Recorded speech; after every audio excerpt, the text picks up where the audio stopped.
আসসালামু আলাইকুম, সবাই কেমন আছেন?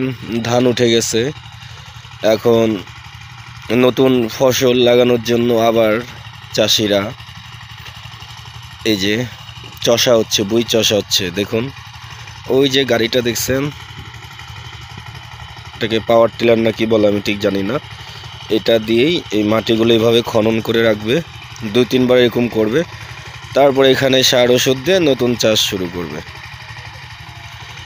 তো যদি দেখেন ছোট ছোট গাছ দেখা যাচ্ছে, ওটাও চষার পরে এই যে এই সাইডের মতো এরকম মাটিগুলো গুঁড়ো গুঁড়ো হয়ে যাবে।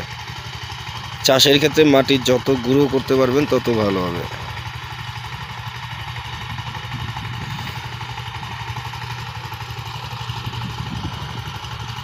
এটা পুরোটা একটা মাঠ, আর ওই যে উনি চষছে, দেখছেন।